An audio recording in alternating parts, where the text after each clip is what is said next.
Hola nuevamente, sean bienvenidos a este avance en nuestro módulo 8. Muchísimas gracias por su atención, muchísimas gracias por sus comentarios. Muchas gracias también por formar parte de este equipo, que ojalá y pronto regresemos a clases presenciales y podamos trabajar como lo veníamos haciendo. De alguna manera, bueno, pues a todos nos acostumbramos, ¿no? Y ahorita estamos trabajando de una manera en la que nos hemos ido adaptando y nos hemos ido acostumbrando a este estilo.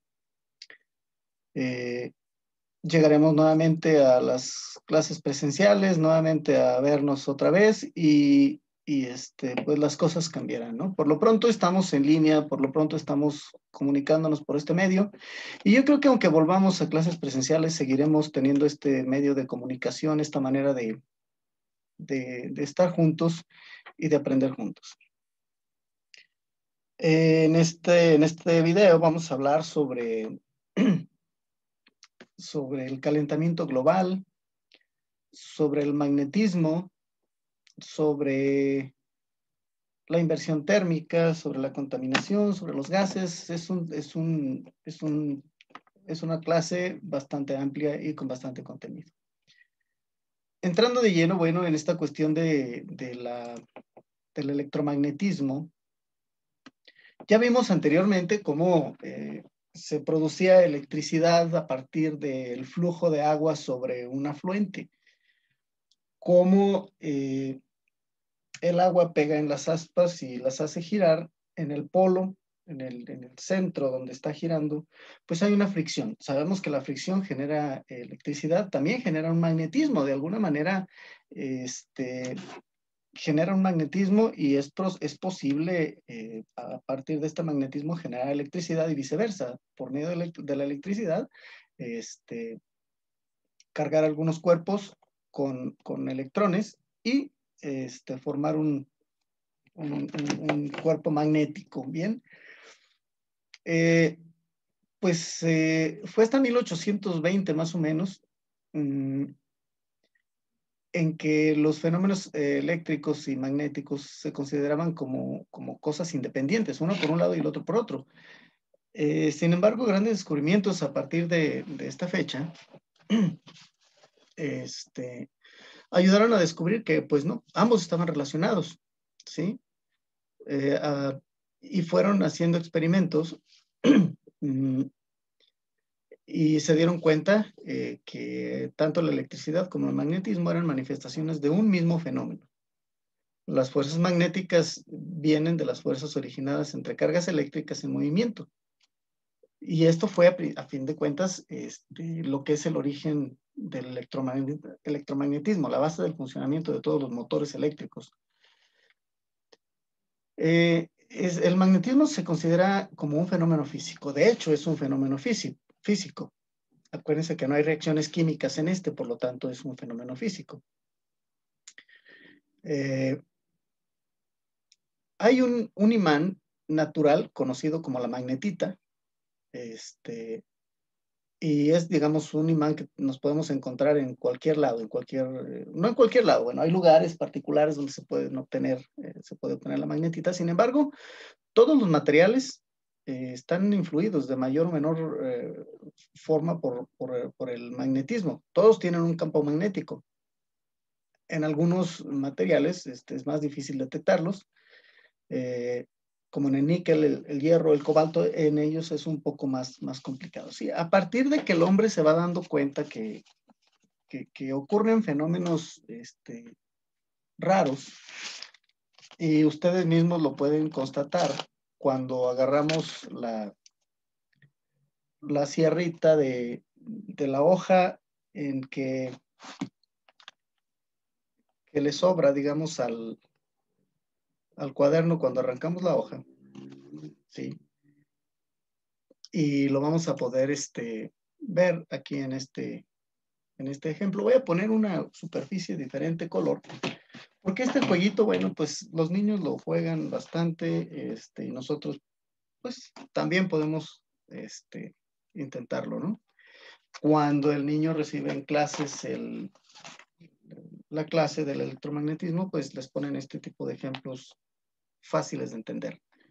Sí, tenemos estos pedacitos de papel y algo muy sencillo, con una pluma como esta, frotamos pelo, con poquito que tengan, como el mío, ¿sí? Lo frotamos un poquito, cargamos el plástico con energía, también hacemos un campo magnético y al acercarlo nosotros se nos pegan los papelitos, se levantan los papelitos, ¿sí? No es ninguna magia, ¿verdad? Van a decir ustedes, bueno, eso ocurre con todo, con todos. Pues no, no necesariamente. Si ustedes se fijan, con este no ocurre, sino hasta que lo frotamos, entonces ocurre el fenómeno del magnetismo. Ahí lo pueden ver ustedes. Entre más lo froto, mayor se hace el campo magnético y incluso pudiera darse el caso, sí, que si yo frotara dos y los juntara, podría detectarse un chispazo. Bueno, en el tiempo que transcurren las cosas,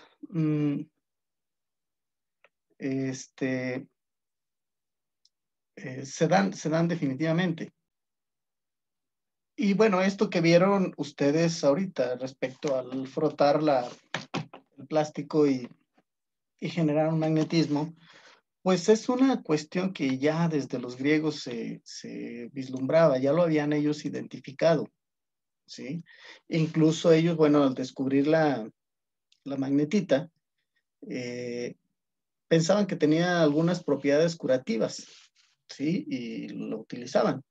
Actualmente, bueno, últimamente se está también volviendo a retomar esa creencia en la que un imán como tiene ciertas propiedades que favorecen también en el organismo.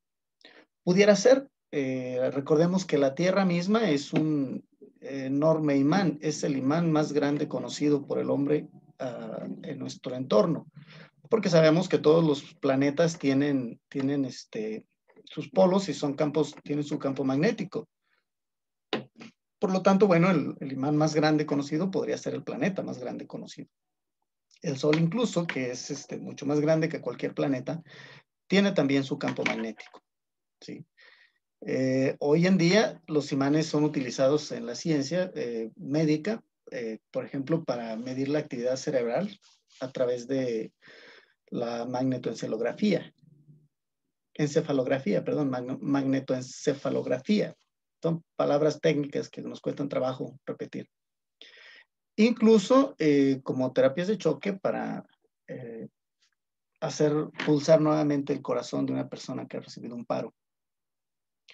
Sí, entonces, bueno, los materiales en general son imanes. Por lo tanto, el imán es un material que presenta propiedades magnéticas particulares y pueden ser naturales o también artificiales, como los imanes artificiales. Los imanes se clasifican en permanentes o temporales, según el material con que se fabrican o la intensidad de campo magnético a la que se sometieron. Los imanes en general presentan dos zonas donde las acciones se manifiestan con mayor fuerza, ¿sí? Y regularmente son situadas a los extremos de un imán. No tengo otro, bueno, sí tengo otro, pero quién sabe dónde lo tendré por ahí. Pero en general, ellos tienen un lado positivo y un lado negativo. ¿Sí? Característica particular de cualquier imán es que si yo los separo, si yo logro romperlo, no es que me vaya a quedar un campo magnético negativo acá y otro positivo acá. O sea, no se van a separar los campos magnéticos, sino que al poderlo separar yo, al poderlo quebrar, voy a tener dos imanes ahora, no nada más uno solo, voy a tener dos. Si logro romperlo en 30 pedazos, voy a tener 30 imanes pequeños. Es como un espejo. Al quebrarlo, yo tengo varios espejitos que surgieron a partir de quebrarlos. Lo mismo ocurre con los imanes. Estos lados se consideran polos magnéticos y también se le conoce como norte y sur a cada uno de ellos.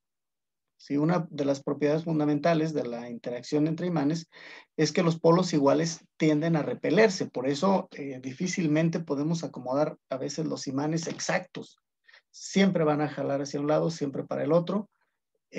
Por un lado van a chocar, por el otro lado nomás no los vamos a poder. Los podemos juntar a la fuerza, pero estamos venciendo un campo magnético, ¿sí?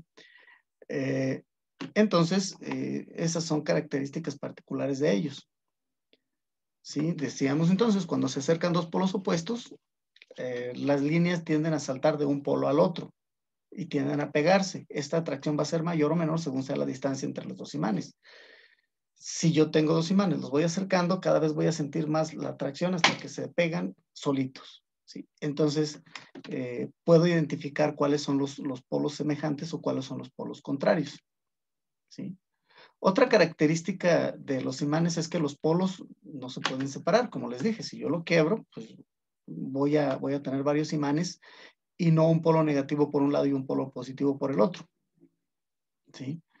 Los polos del imán se alinean según los polos magnéticos de la Tierra, que actúan directamente sobre el imán. O sea, no son independientes ellos, tienen que ver con el campo magnético en el que se encuentran. El campo magnético o flujo magnético es la agitación que produce un imán, ¿sí? A la región que lo envuelve. O sea, se presentan con líneas de campo que parten por el exterior del imán, del polo norte al polo sur, y por su interior a la inversa, del polo sur hacia el polo norte. Prácticamente son dos círculos que están entrelazados en el campo magnético del imán.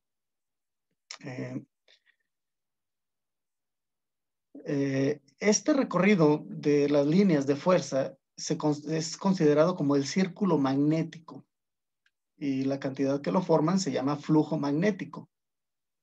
Su intensidad es inversamente proporcional al espacio entre las líneas, ¿sí? En un campo magnético uniforme, la densidad de flujo de campo magnético tiene una fórmula con la cual se puede medir. O sea, podemos medir la intensidad del campo magnético con cálculos matemáticos.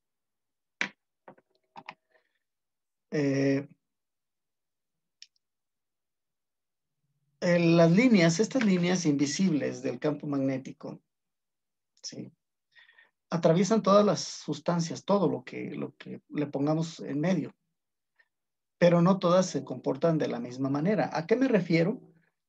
A que el campo magnético no es capaz, un material, una hoja, por ejemplo, no es capaz de romperlo, ¿sí?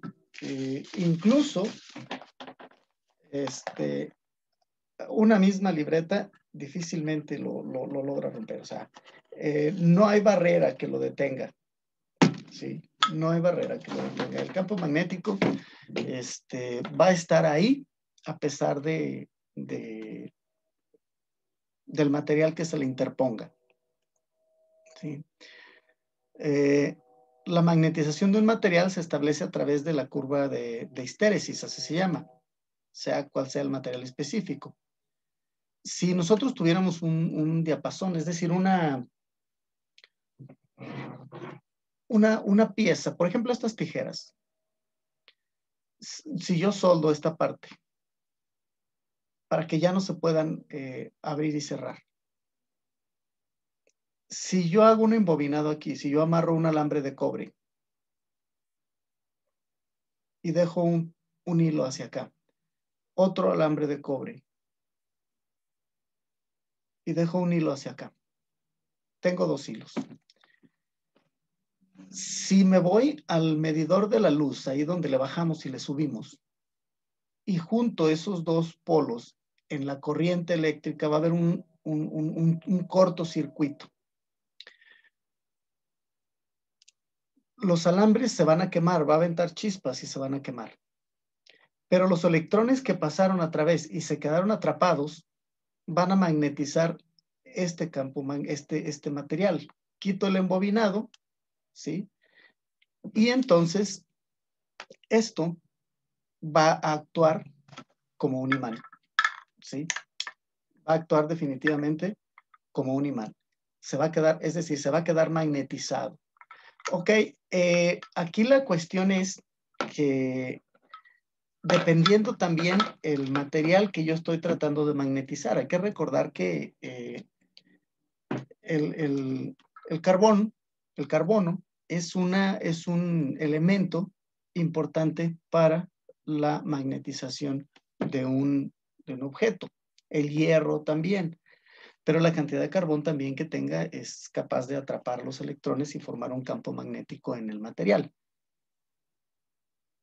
Si yo quiero, por ejemplo, salirme a la carretera, retirarme más al cerro, puedo llevarme un imán grande, pegarlo en la tierra y van a ver cuántas piedras se juntan y se pegan ahí. Muchos de estos objetos que se pegan en el imán pueden ser restos de meteoritos que cayeron del espacio hace miles de años, o quizá hace muy poco. Recordemos que un material que viene del espacio al cruzar por la atmósfera se desbarata, vamos, se desintegra. Un objeto del tamaño de un vehículo, de un coche cualquiera de uso regular, de uso particular, una roca de este tamaño al atravesar por la atmósfera, tal es la fricción que desaparece prácticamente y pudiera llegar a caer un granito de arena, solamente una piedrita pequeña a la tierra.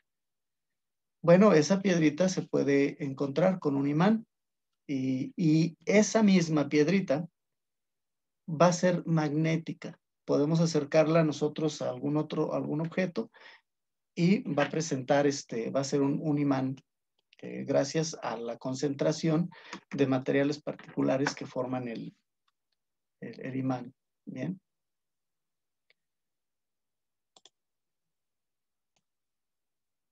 Y bien, pues la magnetización de un material, como les dije ahorita, que podemos hacer un embobinado y cargar un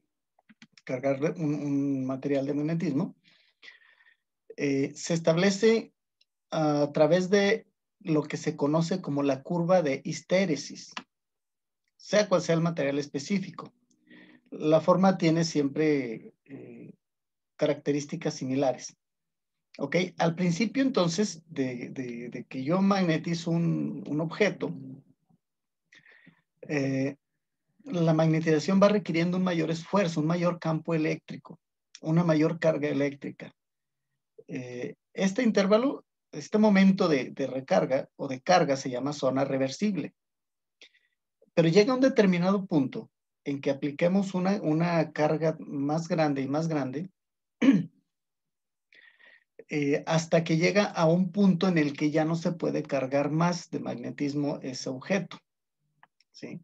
A ese punto se le llama punto de saturación. Ya está con los electrones cargados lo suficiente. Va a ir perdiendo magnetismo, o sea, va a ir perdiendo poco a poco, pero prácticamente no se percibe, ¿sí? Este imán, por ejemplo, al momento de que yo lo junto con la tijera, está ejerciendo un campo magnético sobre la tijera. Y hay otro campo magnético también en la misma tijera, ¿sí?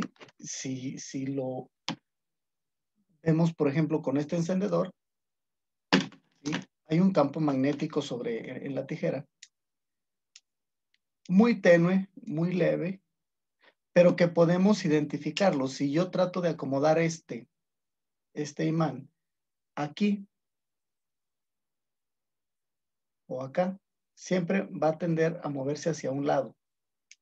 Si yo trato de darle la vuelta a este imán así, él se va a acomodar con su polo a donde corresponde.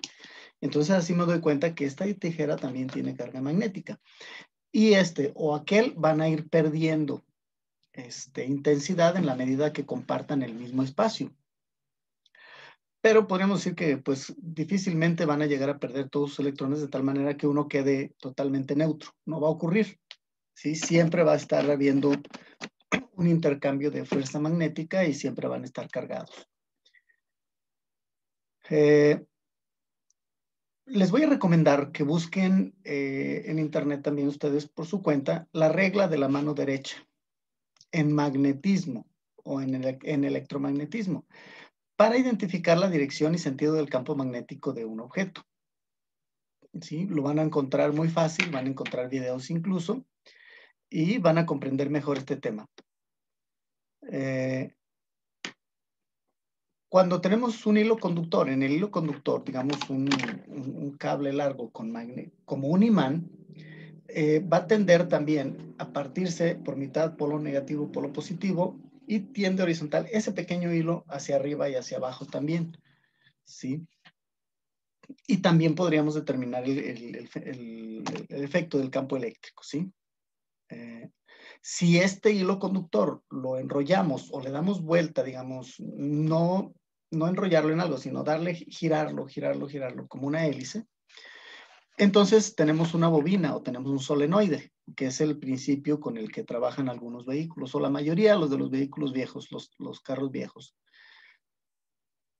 Creo en los actuales ya no se maneja, ¿sí? El campo electromagnético o de electromagnetismo, por ahí mismo circula una corriente que genera un campo magnético alrededor de él. Y esto lo podemos ver en las bobinas, en los motores embobinados. Tienen también cierta carga magnética al momento de hacer el embobinado. Cuando una carga eléctrica está en movimiento, crea un campo eléctrico y un campo magnético a su alrededor.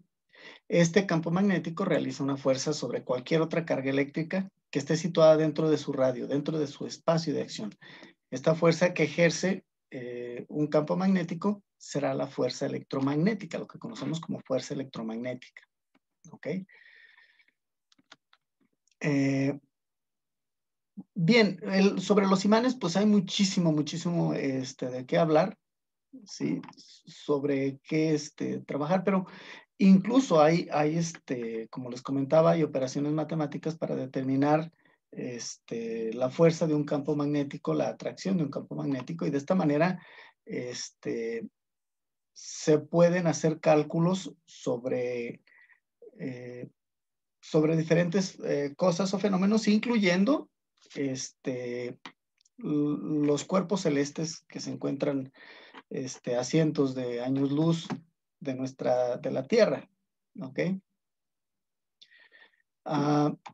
Mucho material hubiera, como les comentaba. La ley de Faraday dice que la fuerza electromotriz inducida en un circuito es igual y de signo opuesto a la rapidez con que varía el flujo magnético que atraviesa un circuito por unidad de tiempo. La corriente inducida crea un campo magnético que se opone siempre a la variación de flujo magnético que la ha producido. ¿Cómo nos podemos entonces nosotros imaginar de esta manera que si yo tengo, por ejemplo, un círculo como un imán así, va a tener un polo positivo y uno negativo. Si yo lo meto en otro círculo con polo positivo y polo negativo, van a tender, ¿sí?, a juntarse el negativo con el positivo. O sea que solo va a girar y se va a acomodar como debe de quedar. Si yo aplico una corriente de tal manera que lo convierta yo, este positivo lo cambia a negativo y este negativo lo cambia a positivo, esto va a girar rápidamente a volverse a acomodar. Si yo puedo hacer un embobinado de tal manera que el polo positivo vaya recorriendo alrededor del embobinado y el negativo también, entonces estaríamos haciendo esto y esta parte estaría girando constantemente, ¿sí?, siguiendo su polo atractivo, generando entonces un movimiento constante y teniendo nosotros como resultado un motor, ¿sí? Estaría dando vueltas. Mientras esté aplicando yo corriente eléctrica a ese embobinado, el magnetismo va a ir recorriendo alrededor de la bobina y va a estar haciendo que el imán gire, que esté girando constantemente a una velocidad dependiendo la carga que yo le aplique, qué tan fuerte o qué tanta carga le estoy aplicando. Entonces voy a tener mayor revolución o menor revolución. Hay aparatos en los que un taladro, por ejemplo, le aprieto yo algún botoncito, le voy dando vueltas y va aumentando la velocidad. O sea, voy dejando pasar mayor corriente y va habiendo mayor velocidad en el taladro. El transformador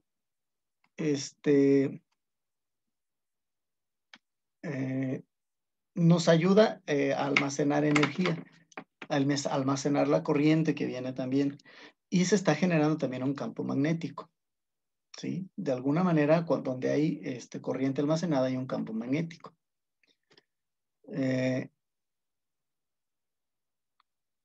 El galvanómetro es un aparato que se utiliza para medir la intensidad del imán con el que estamos trabajando. Podemos acercar un imán a la bobina del galvanómetro o al galvanómetro que tiene una bobina y vamos a observar cómo el galvanómetro marca el paso de una corriente eléctrica generada por el imán que le estamos acercando.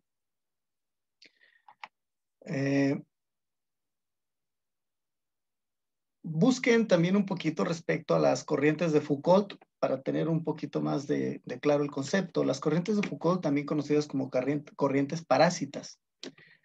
Estas fueron descubiertas por el físico francés Léon Foucault por allá en los años 1800. Él construyó un dispositivo que utilizaba un disco de cobre, el cual se movía en un campo magnético intenso. Este fenómeno se produce cuando un material conductor atraviesa un campo magnético que cambia, ¿sí? En este caso, el movimiento relativo entre el material conductor y el campo magnético variable causa una circulación de electrones o corriente inducida a través del material conductor.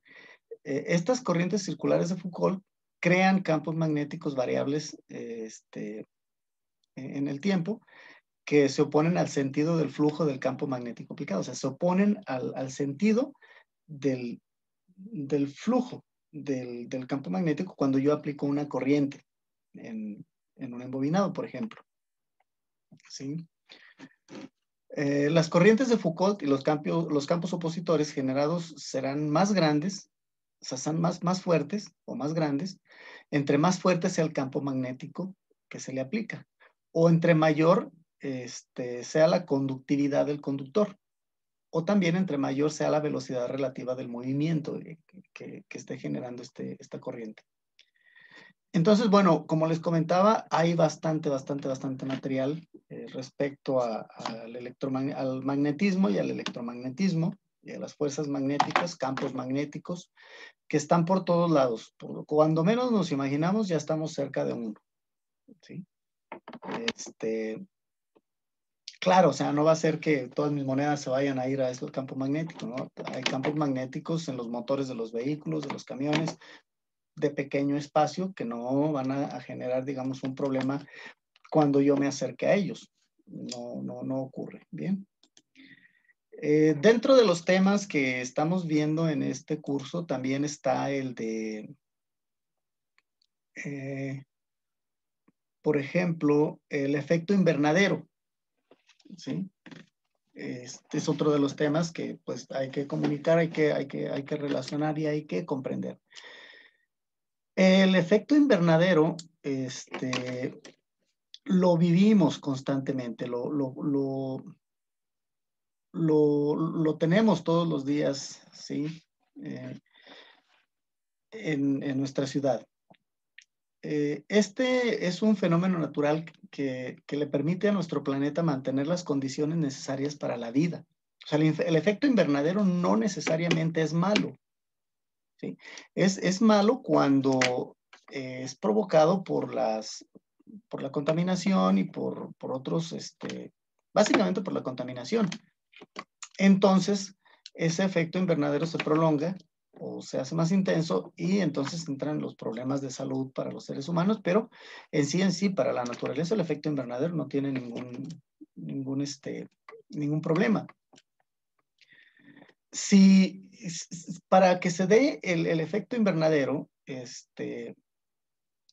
vamos, ocurre que cuando los rayos del sol vienen hacia la Tierra, atraviesan la atmósfera, pegan en la superficie de la Tierra y rebotan de regreso hacia arriba, nuevamente, por todos lados de la Tierra. Algunos de estos rayos solares pegan, chocan, regresan, pegan en la atmósfera, regresan y se la pasan rebotando. Otros se escapan y se van, pero muchos se quedan aquí adentro.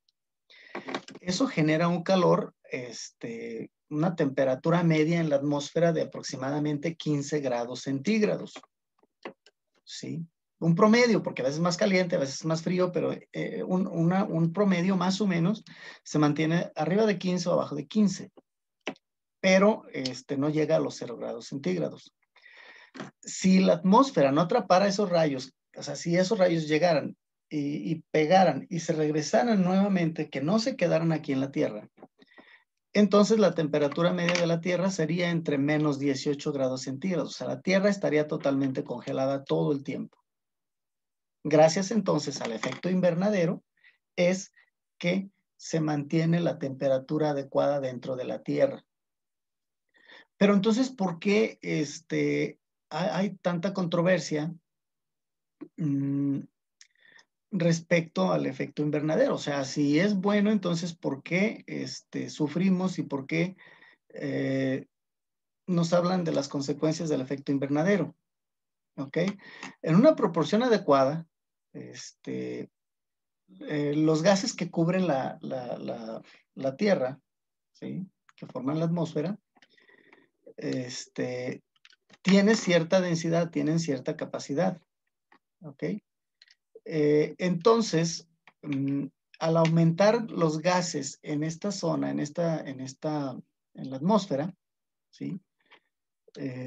¿Por qué pueden aumentar estos gases? Bueno, primero por la quema de combustibles fósiles, como la gasolina, primero que nada la gasolina, o el petróleo, el carbón también, el gas de las estufas, el hecho de deforestar grandes cantidades de bosques disminuyen la cantidad de oxígeno en el ambiente. Cuando se destruyen ecosistemas marinos por la contaminación del petróleo y los ríos que llevan cantidades enormes de químicos al mar, entonces hay un desequilibrio en la naturaleza, ¿sí? Entonces, nos encontramos aquí con un problema. Los aerosoles, todo lo que los gases que se escapan van a subir hasta la parte de arriba de la atmósfera, alrededor de la Tierra. De los animales, las vacas expulsan más gases que cualquier otro animal y también los gases de las vacas se concentran en esa parte. ¿De qué se forma esa parte de la atmósfera que detiene o que filtra los rayos del sol o que los atrapa para que se dé el efecto invernadero? Un 78% aproximado es nitrógeno. El aire que respiramos incluso tiene altos concentrados de nitrógeno. No es oxígeno puro. Está compuesto también de otros gases. Pero aquí en esta capa que detiene, digamos, o que filtra los rayos solares, también tiene oxígeno, un 80% aproximadamente, y una mínima cantidad de argón, ¿sí? Un 0.07, muy poquitísima la cantidad, es vapor de agua, dióxido de carbono, metano, óxido de nitrógeno y ozono. O sea, una pequeña cantidad de ozono, muy pequeña.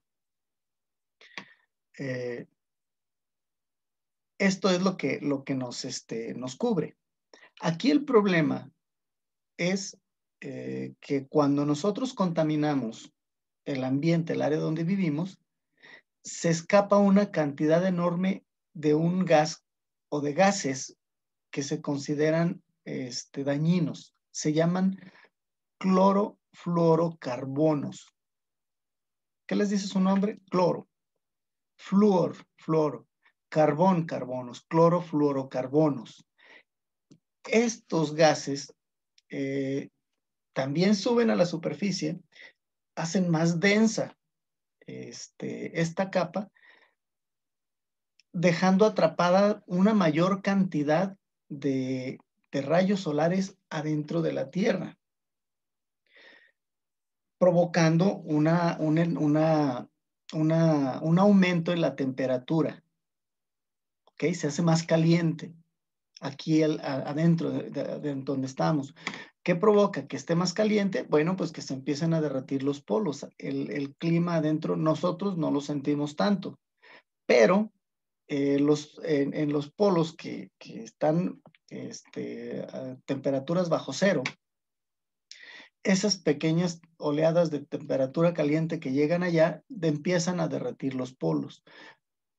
Al derretirse los polos, hay mayor cantidad de agua en todos los océanos. Es mínima la cantidad comparado con el tamaño de los océanos. Sin embargo, estas pequeñas variaciones provocan tormentas e inundaciones como las que vimos hace poco. Es cierto que siempre ha habido este efecto invernadero, es cierto, efectivamente. Y que lo que nosotros hemos contribuido es pequeñísimo, pequeñísimo, porque la Tierra de por sí tiene ya su proceso natural de efecto invernadero. Sin embargo, poquito más que lo aceleremos nosotros, trae un desastres enormes. Si ustedes se han dado cuenta últimamente alrededor del mundo, cómo las lluvias han afectado como jamás habían afectado las ciudades y este tipo de lugares, ¿no? Entonces, esta actividad humana provoca el aumento de la concentración de gases que provocan este efecto invernadero, ¿sí? Las fuentes que emiten este tipo de gases de efecto invernadero son, por ejemplo, la electricidad y la calefacción. Entonces ya ven, la electricidad pues de alguna manera nos favorece, pero también nos perjudica porque tiene aproximadamente un 25% de causa en este efecto. La agricultura y la deforestación, un 24%. ¿Por qué? Porque todas esas zonas grandes en donde se quitó se quitaron las plantas, es un espejo que hace rebotar los rayos solares y de alguna manera no hace su función ahí donde debió de haber caído. Donde hay mucha vegetación, tiene la función de la clorofila, mayor producción de oxígeno y nos favorece. El transporte en general, los vehículos, el camión y todo este tipo de cosas, los barcos a vapor y todo esto, un 14% están involucrados. La industria, cuando deja salir gases diferentes o aire caliente o contaminantes, la industria tiene un 21% aproximadamente. Algunas otras fuentes de energía, un 10%, las que no se registran, y la construcción de edificios, un 6%. ¿Cuál es la solución? Bueno, pues buscar fuentes de energía renovables que permitan la reducción de emisiones de gases y este tipo de cosas. Otra, preservar los océanos y los bosques, o sea, no talar tanto árbol y no hacer pesca inmoderada también, ni tampoco contaminar los océanos con petróleo. Esa sería alguna de las, pues prácticamente una solución para este fenómeno. Sin embargo, como les digo, es un fenómeno natural que la Tierra lo viene haciendo desde hace millones de años, pero nosotros lo hemos ido acelerando un poquito más. ¿Ok? Junto con el efecto invernadero está la inversión térmica. Un problema que nos ha traído bastantes dificultades en la actualidad y ya tiene bastante tiempo. Aproximadamente desde los años 40 que comenzaron, que comenzó, digamos, a crecer la industria. Acuérdense que hubo un tiempo en el que la mayoría de las fábricas operaban con diésel y a grandes marchas. En la Ciudad de México era una nata completa así de contaminación, la ciudad de Guadalajara también. Por allá en los 60s y en los 70s eran ciudades exageradamente contaminadas. En la actualidad ha cambiado muchísimo comparado con hace 30, 40, 50 años, ha cambiado muchísimo nuestro entorno. Pero ¿por qué se produce esta inversión térmica? Bien, cuando estos rayos del sol calientan la superficie de la Tierra, ya lo hemos dicho, entonces de la superficie de la Tierra se va levantando el calor poco a poco, calentando el aire de la atmósfera que está aquí entre nosotros. Este aire caliente va subiendo, como es menos denso, sube, o sea, los gases calientes tienden a subir. Entonces sube rapidísimamente hacia arriba, ¿sí? Y se va acumulando arriba en capas. Arriba está frío, se empieza a enfriar y empieza otra vez a bajar, mientras que otro aire va a subir y va a tomar ese lugar. Entonces, este giro que va dando, ¿sí? Forma un fenómeno de convección, o sea, está haciendo giro y giro, subiendo lo caliente y bajando lo frío. Durante la noche, la superficie de la Tierra se enfría y también transmite este frío hacia la atmósfera. Esta capa de aire presenta una temperatura menor que la anterior, que la superior. Entonces, tienen diferentes densidades y no se pueden mezclar.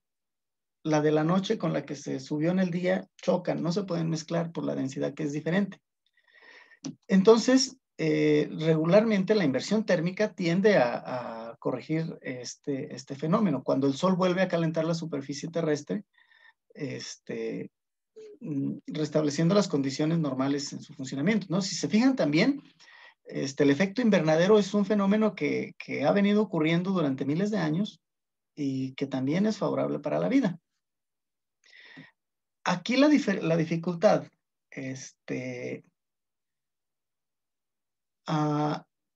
nos ocupa, ¿sí? Es que así como lo hemos visto nosotros,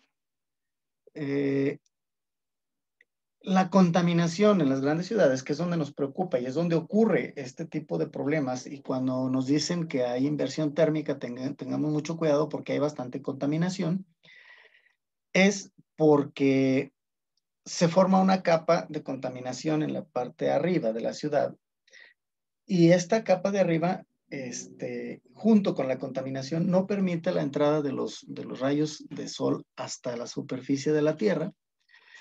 Y entonces, en la parte de arriba hay un calor fuerte y acá abajo está frío porque no nos deja llegar los rayos del sol directamente. Se da esta inversión térmica. Lo que debería de ser también caliente o gradualmente escalonado, no está funcionando debido a la contaminación y a los gases que producimos, ya sea por el alcantarillado, ya sea por el uso en la cocina, ya sea por muchísimas cosas, ¿sí? De esta manera, bueno, si se dan cuenta, hay un desequilibrio en las temperaturas y queda una especie de vapor atrapado aquí adentro, con temperatura a veces mayor, a veces menor, pero no hay ese flujo de aire. Por lo tanto, baja la concentración de oxígeno y aumenta la concentración de monóxido de carbono.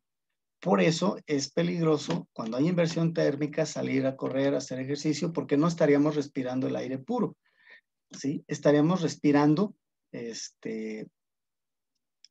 mayor cantidad de monóxido de carbono y junto con oxígeno, con el argón y con el nitrógeno. ¿sí? Entonces, toda esta unión de elementos pues nos puede dar resultados diferentes, afectando nuestros pulmones, nuestras vías respiratorias,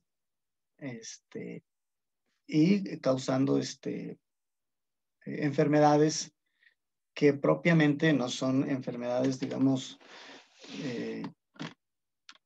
que se pudieran manifestar a corto plazo. ¿Sí? Pudiera ser que a mucho, mucho tiempo pueden presentarse reacciones, pero definitivamente este tipo de fenómenos